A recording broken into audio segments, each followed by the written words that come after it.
Hi. Okay, I know Facebook always takes a minute for it to show up, so It says it's live. cool. Yeah. Awesome. Well, hello everybody. Welcome to Coffee Talk. And my friend Pia is here from Denmark. And how cool is that? Look, I love your background, by the way. Thank Love, you. love. So we were going to talk today about being different and the different possibilities that that creates, Yeah. which I think is a great subject. Yeah. I probably many people have tried to be normal. I did for 40 years. I learned the trade of being normal and Yes. fitting in. And you Yes. probably talk to other people about this too, but really I got so cramped and sick at the end that it didn't work. And by now, since I started using the Access Consciousness tools, whenever I choose something that is not like me, that is not different from normal, my body gets immediately, it'll show me discomfort or sick, which is, hello, wake up. Before it took like 40 years to get there. Now it's like instantaneous, not going to work. And this is what I find interesting. That's awesome. Yeah, building that awareness can take some time, and it can show up kind of quickly too. And it doesn't mean that the tools created that. The tools gives me a way out of the sickness. Yeah. And I was always aware. I just wasn't aware of why I was uncomfortable. Yeah. So say more about that. So let's say I go to a family gathering. It's been Easter. Family gets together. We're very different. Everything that brings up. Yeah. And we have a role. Everyone has their role of who you are in the family. And that just didn't work for me anymore. And then I noticed that how I started to distance myself and hide at the end, or don't want to go there, or leave fast. And it's not necessary if I choose to be who I be, which is a bit different than the others. If I don't turn down the joy is one of my differences.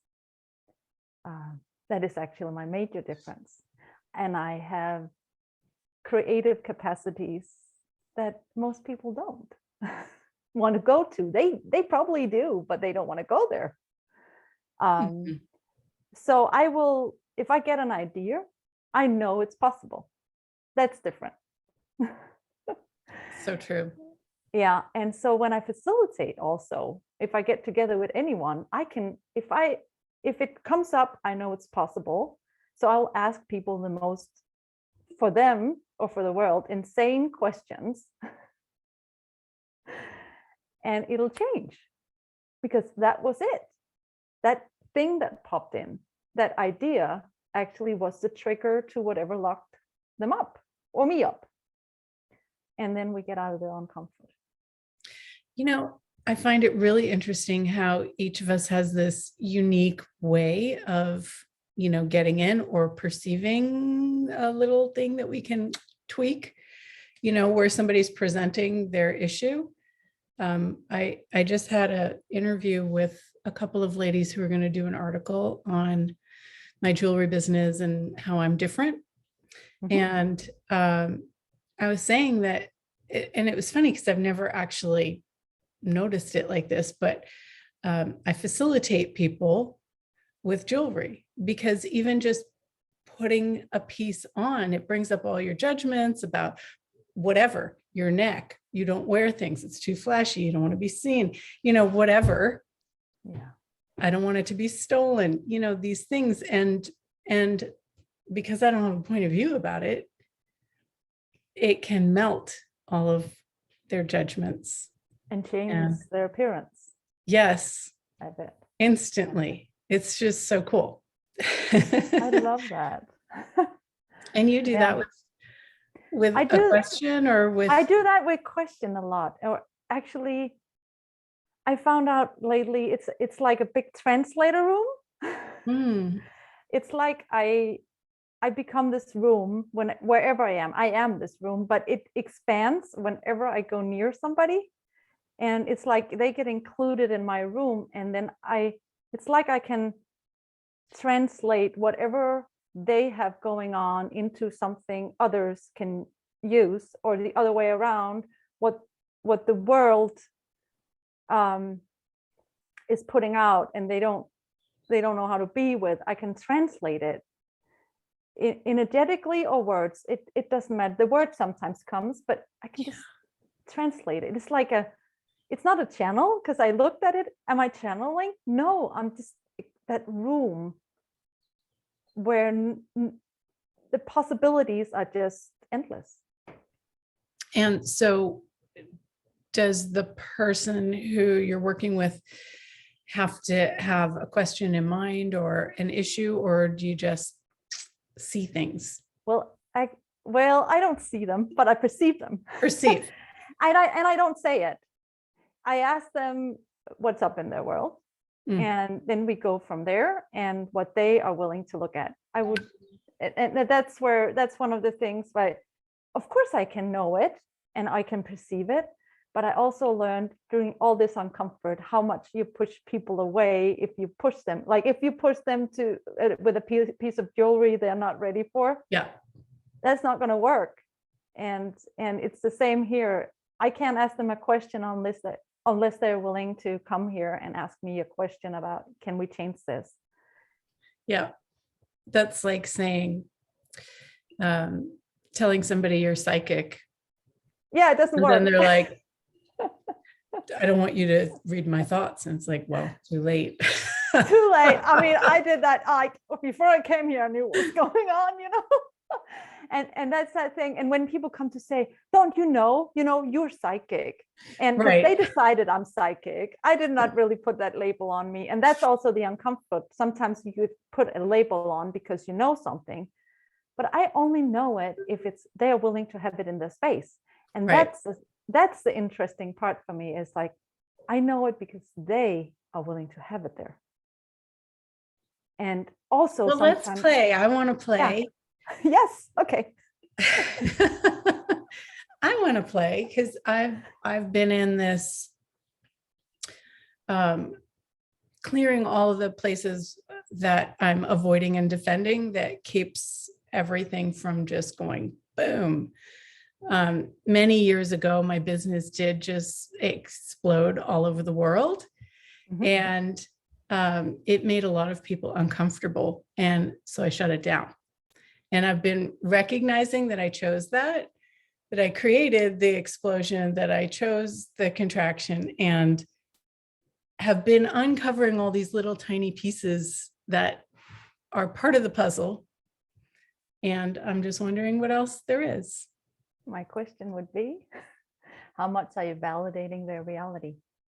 Well, yes, that was a lot of validating their judgments. Yep. And trying not to make them uncomfortable. Exactly. Yeah. Yeah. So I don't know, maybe I've already changed it, but did you? Yes. Yes, you did.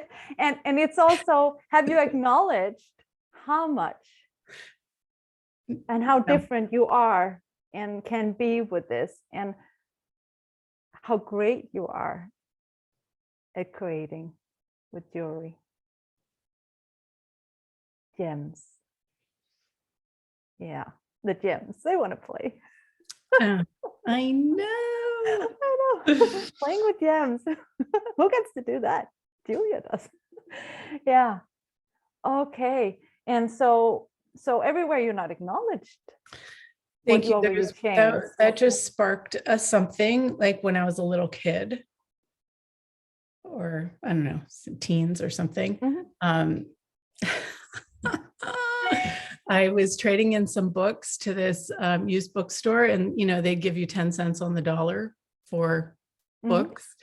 And And if you wanted to trade in exchange for merchandise, you get 30 cents on the dollar. So I was like, I'm an entrepreneur at heart. I'm like, oh, and I saw some crystal keychain with a big chunk of crystal on it. And I could have gotten that, or I could have gotten like $2.50. So I got that because it was $7 or whatever. Yeah.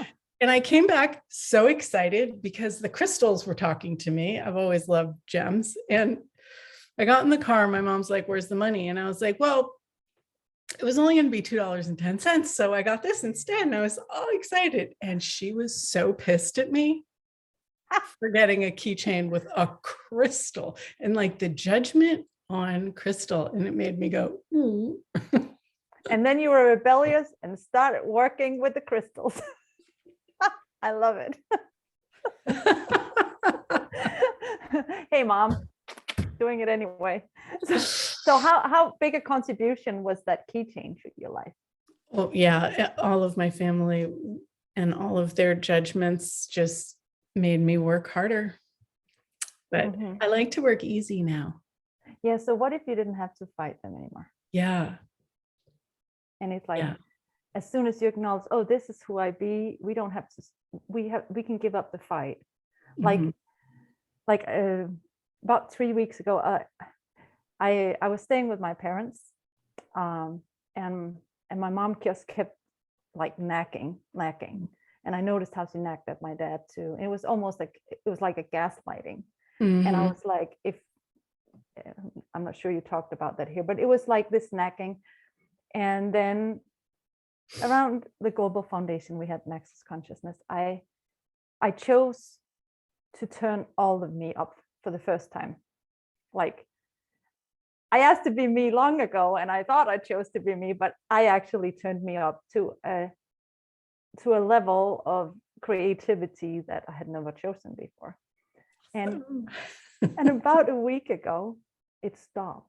I noticed it had stopped. I had another conversation with somebody, and I noticed that she's not doing it anymore, and she's joyful.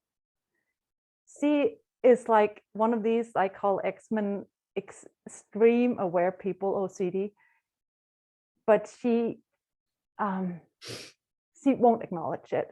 But she's so aware of all the projections and expectations and judgments that everyone has and you have of yourself, and she will validate it. And that was the scary part. She would validate it, and I noticed that's what she's been doing.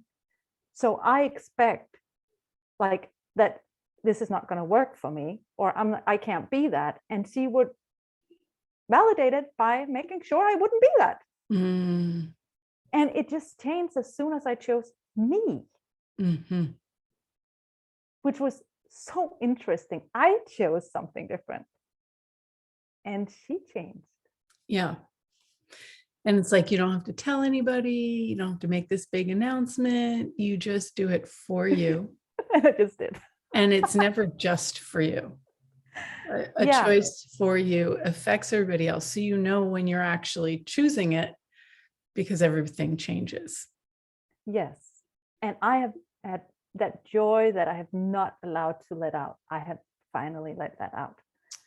And so I'm just so grateful. And I'm so grateful that she was willing to keep picking on me until I was willing to change it.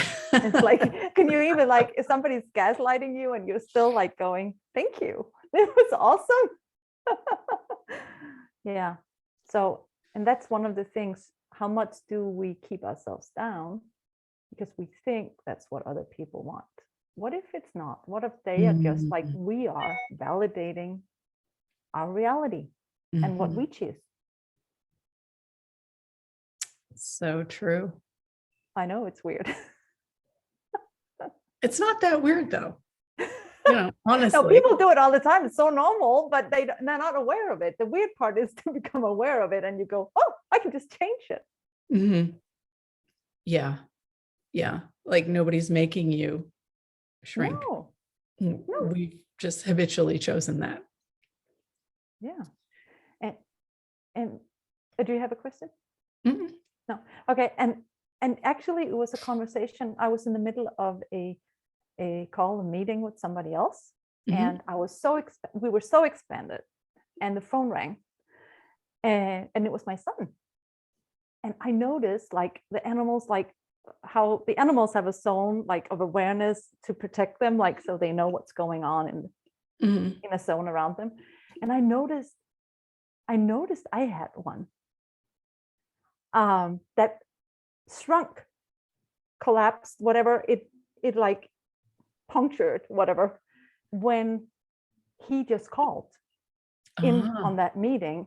And that was also new to me. And that's actually during that global foundation. And I made a choice like, this is changing now, because it was so obvious to me that. Can I ask you a question about that though?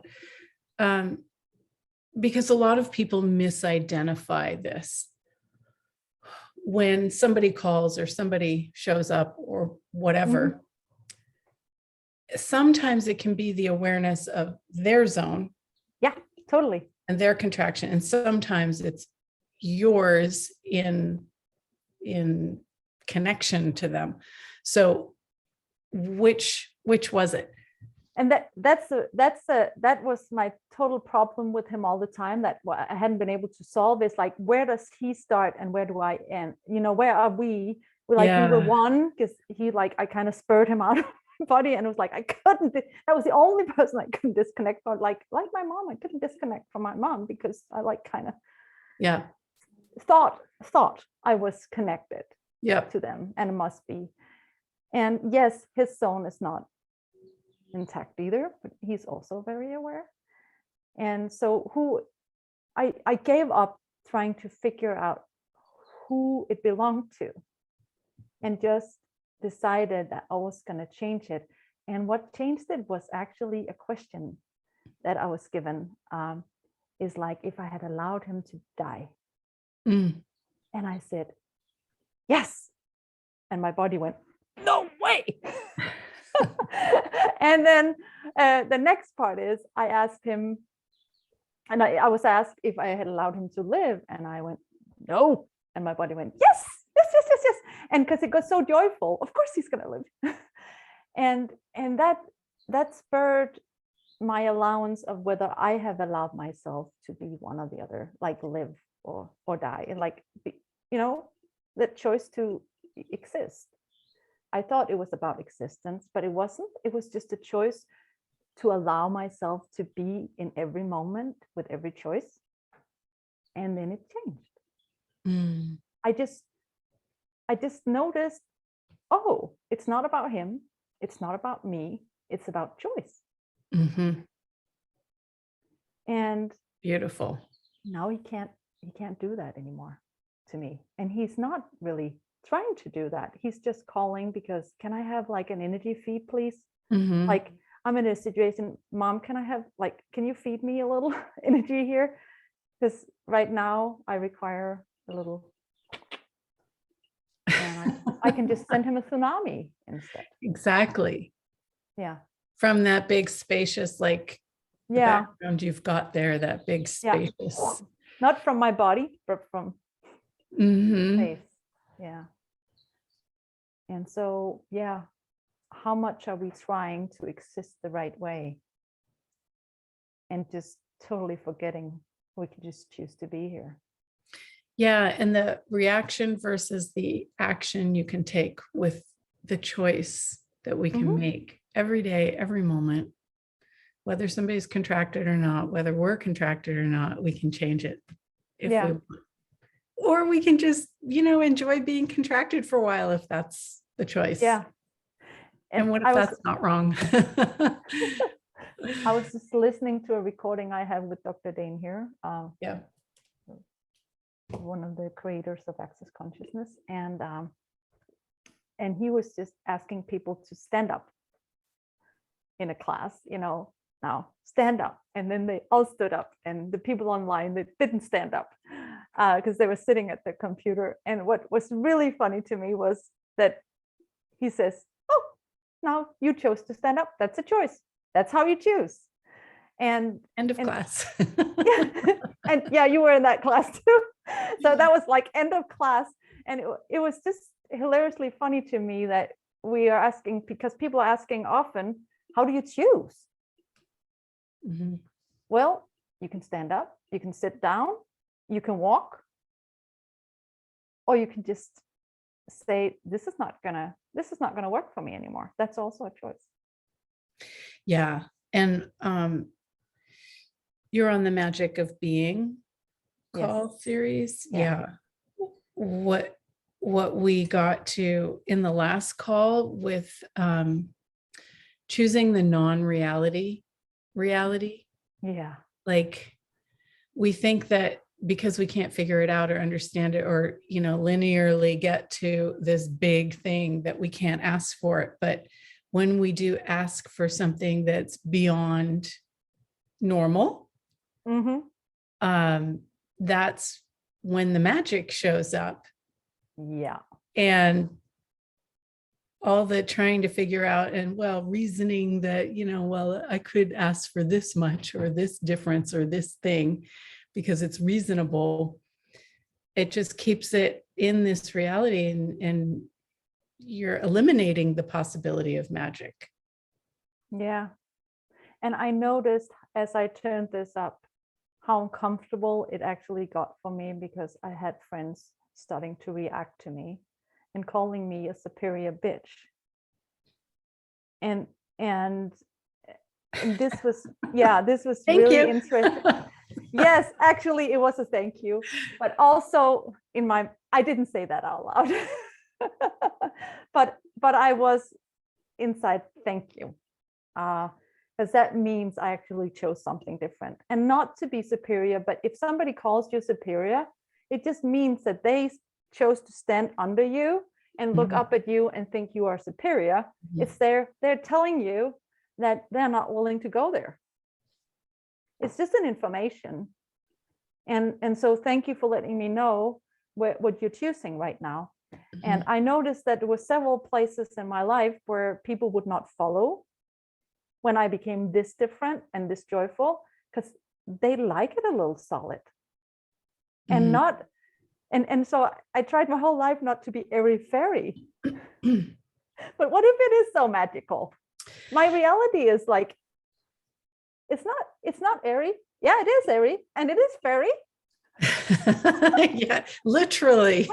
Literally airy and fairy. There's like glitter in all of it. like with your jewelry, it's like glitter in all of it, and there's a lot of space. It's airy. Yeah. I know.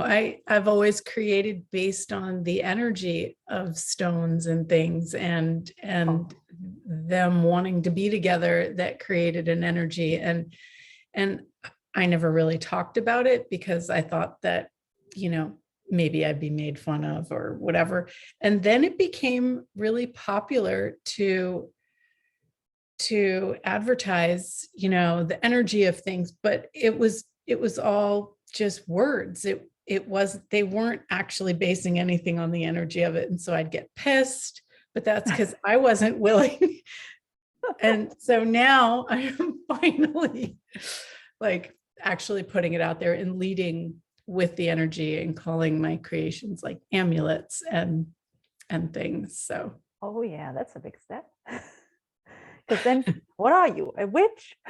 You know, in Europe, you're like, what are you? Yeah, it's like, and you call it an alchemist. And this is really funny because, like, if you go to Denmark, like, what are you? And it's like, like the psychic, a witch, and it's like, that's also a compliment. That is one that's willing to know about the earth and the earth, what's off the earth. And how do we stop her?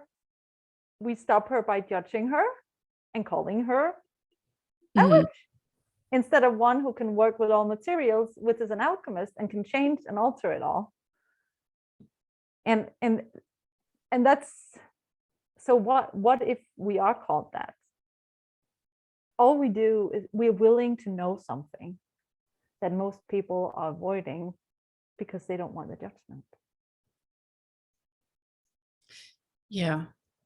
And it's funny because growing up, I liked witches and magic and all of that, you know, those cute TV shows, I Dream of Jeannie and Bewitched and things like that were really fun. But at the same time, My mom had a friend who created this museum called the Salem Witch Museum, and they did all of these scenes of what they did to witches and stuff. So I had like the positive and the negatives. Never gonna how go they there. were drowned, and it created some weird whatever in my world for allowing it to be seen. So maybe that's why I hit it. Oh, so all the points of view I've avoided and defended with that. Yeah. That's talk and pod. Yeah. I didn't know if you used the clearing statement on here, so Sure. Okay, Anybody cool. has We can go away. they can send us. Yeah. Yeah. Wow. Yeah. That will keep you from it. And what keeps me from it is that, again, that space of awareness, like that translator, as soon as you talk about a witch, I will know about witches and all the information about witches. Come. And as soon as you talk about this, all the gemstones and everything, whoops, there they are, and what they want to say, or say what they are, what energy they have, and what they like to contribute to whatever's going on. And so imagine if I'm not willing to allow myself to know this. Mm-hmm. It's just going to be a boom of information, and I'm going to sit like a little puddle on the floor going, I can't take anymore. Because all this information, every time people talk, every time people walk into a room, I'm going to get, as soon as they talk about a subject, great, now we're going there. And lately, the last couple of years, they talk about sickness and war. Great, I love it. My body has been coughing, and it's never been sick, but it's been coughing and doing all weird stuff until I just chose to say, well, that's not happening anymore. Because I'm just, okay, it's information. Thank you. Thank you for giving the information. Here's a body, I'll walk around. Here's a body I won't go hug. So I've been hugging. I've been hugging a lot because I know who to hug. Thank you, buddy, for letting me know. Cool. Yeah. So what can we invite people to, Julia, by being so different? I wonder, what is the difference that everybody listening is and has been made wrong for? That maybe it's not wrong. Maybe you intimidate people. Come play with us. We'll show you how. You can be superior. When you don't want to do inferior anymore, you can be superior. Yeah. Totally. Yeah. All right. Well, wow, this half hour went by so quickly again. Thanks for coming on, and thanks for the chat. And do you have anything coming up? Well, so much right now, it's mostly foundations, but I do actually have on 2 Saturdays coming up, I have symphony group tasters. We can, if I can put it in here, with animals, where we're inviting the animals, and it's free.